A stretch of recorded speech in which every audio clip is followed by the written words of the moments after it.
रिंकू, हाँ जी। ये देख। आगे तो चले। सत श्री अकाल बीजी। सत श्री अकाल पुत्र। अब साफ दिखाई दे रहा है बीजी। बहुत साफ दिखाई दे रहा है। बीजी इतने टाइम बाद नए चश्मे बनवा ही लिए। किसी अपने ने पैसे भेजे और हर महीने पैसे भेजेंगे। वाह। ਫੋਨਾਂ ਤੇ ਟੂ ਟੂ ਹੋਊਗੀ ਤੁਹਾਡੇ 1 ਤਰੀਕ ਤੋਂ ਬਾਅਦ। ਇਹ ਤੁਹਾਡੇ ਪੈਸੇ ਨੇ, ਇਹਦੇ ਨਾਲ ਕੋਈ ਅਮੀਰ ਨਹੀਂ ਹੋ ਜਾਣਾ ਤੁਸੀਂ। ਮਾਵਾਂ ਭੈਣਾਂ ਨੂੰ ਸਤਿਕਾਰ ਦੇ ਕੇ ਮੈਨੂੰ ਖੁਸ਼ੀ ਮਿਲਦੀ ਹੈ ਇਸ ਗੱਲ ਦੀ। मुख्यमंत्री माँ बेटी सत्कार योजना, आपका अपना भगवंत मान।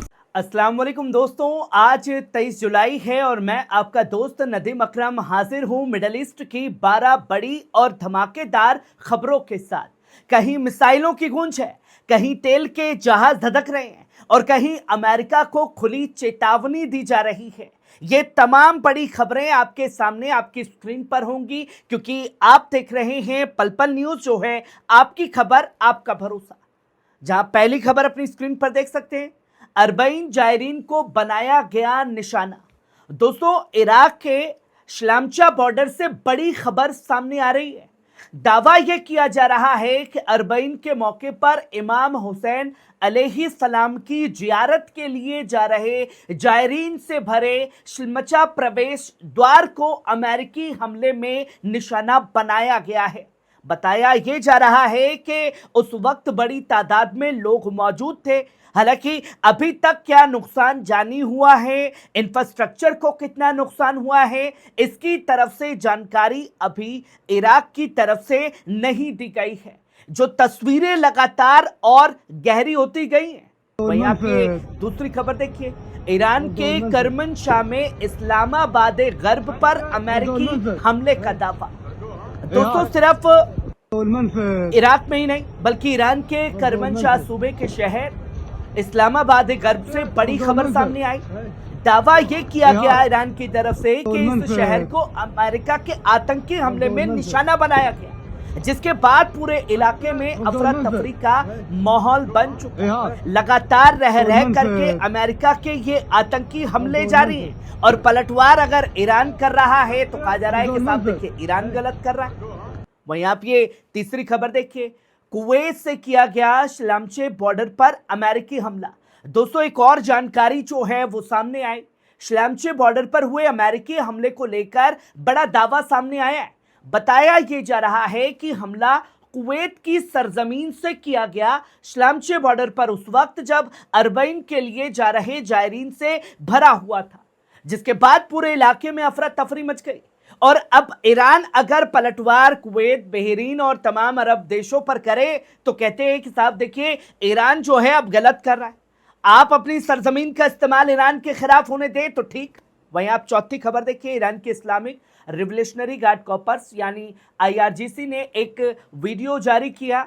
इस वीडियो के बारे में दावा यह किया गया कि इसमें जॉर्डन में मौजूद अमेरिकी ठिकानों की तरफ मिसाइल और ड्रोन लॉन्च किए जाते हुए दिखाए गए। सोशल मीडिया पर यह वीडियो तेजी से वायरल भी हो रहा है। हालांकि वीडियो को लेकर के यह बताया गया कि कैसे IRGC ने मिसाइल और ड्रोन लगातार जॉर्डन में अमेरिकी बेस के ऊपर दागे। और ये हमले ईरान कर रहा है, किस जगह कर रहा है बता दिया गया, पर IRGC का यह काम नहीं है कि कितना नुकसान हुआ उसके बारे में भी IRGC जवाब दे। जवाब देने का काम है जॉर्डन और अमेरिका का, जिसे छुपाया जा रहा है। वहीं आप पांचवी खबर देखिए, को लेकर बड़ा बयान दिया। ट्रंप ने कहा है कि अमेरिका हुर्मुज पर नियंत्रण नहीं चाहता, लेकिन हालत के चलते जरूरी कदम उठाने के लिए मजबूर है, क्योंकि पूरी दुनिया का ठेका तो इसी भूरे ने ले रखा है कि कुछ कहीं भी गलत ना भी हो तब भी उसे गलत बताओ, उस पर हमला करो, उनके सुप्रीम लीडर को शहीद करो, फिर कहो कि साहब मैं तो जंग चाहता ही नहीं था।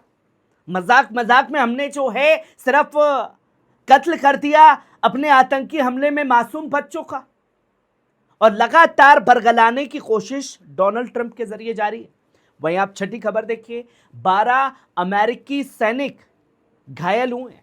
दोस्तों, अमेरिकी सैनिकों को लेकर बड़ी खबर न्यूयॉर्क टाइम्स के हवाले से सामने आई है।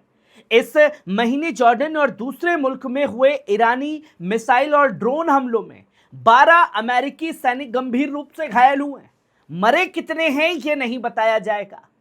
हालत इतनी नाजुक है कि उन्हें हवाई रास्ते से इलाज के लिए जर्मनी के हॉस्पिटल में आईसीयू में भर्ती कराया गया। फौजी अस्पताल भेजना पड़ा।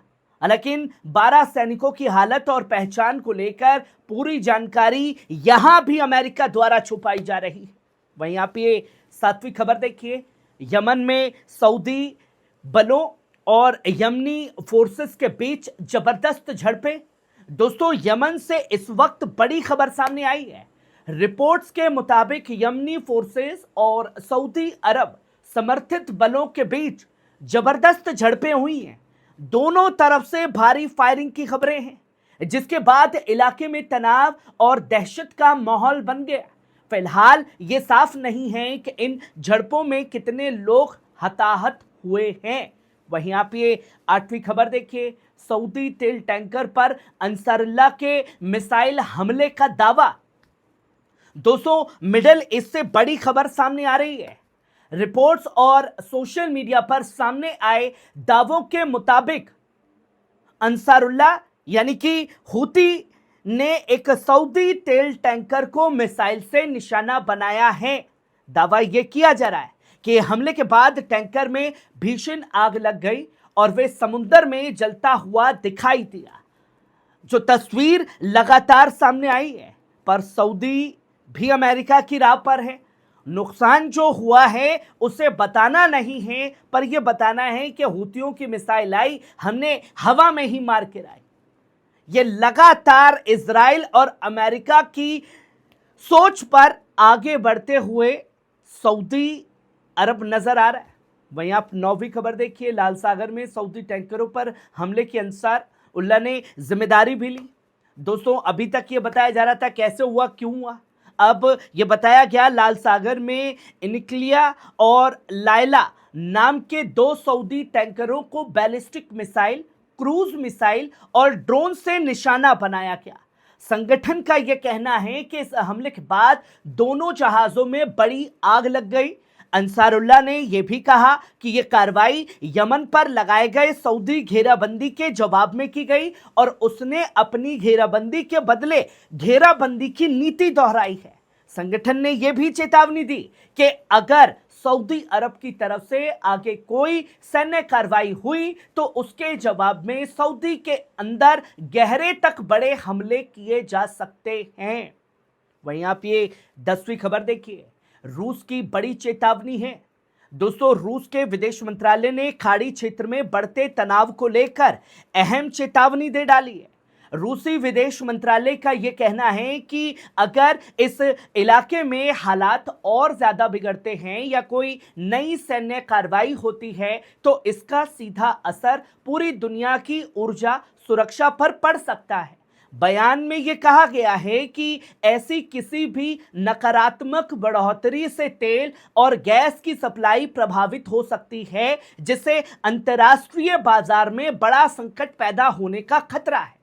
रूस ने तमाम पक्षों से हालात को और ना बिगाड़ने और तनाव कम करने की अपील की है। वहीं आप ये 11वीं खबर देखिए, दक्षिण कोरिया का बड़ा बयान। दोस्तों, दक्षिण कोरिया के विदेश मंत्री ने कोरियाई प्रायद्वीप में अमन और स्थिरता को लेकर बड़ा बयान दिया है। उन्होंने साफ तौर पर कहा कि उनकी सरकार उत्तर कोरिया के साथ बातचीत दोबारा शुरू करने की कोशिश जारी रखेगी। विदेश मंत्री के मुताबिक दोनों देशों के बीच शांतिपूर्ण सहअस्तित्व और तनाव कम करने का सबसे बेहतर रास्ता बातचीत और कूटनीतिक संपर्क है। वहीं आप आखिरी और 12वीं खबर देखिए, ईरानी जनता का जवाब। जिस चीज को डराने के लिए ये हमले किए जा रहे हैं, असल में वो कामयाब है या नहीं। दोस्तों, अमेरिकी राष्ट्रपति डोनाल्ड ट्रंप की धमकियों पर ईरानी जनता की प्रतिक्रिया सामने आ रही है। अलमायदीन के संवाददाता अहमद ताहा तेहरान से सीधे लोगों की राय और जमीनी हालात साझा कर रहे हैं। रिपोर्ट में ईरानी नागरिकों ने दबाव और धमकियों के सामने पीछे ना हटने का संदेश दे दिया है।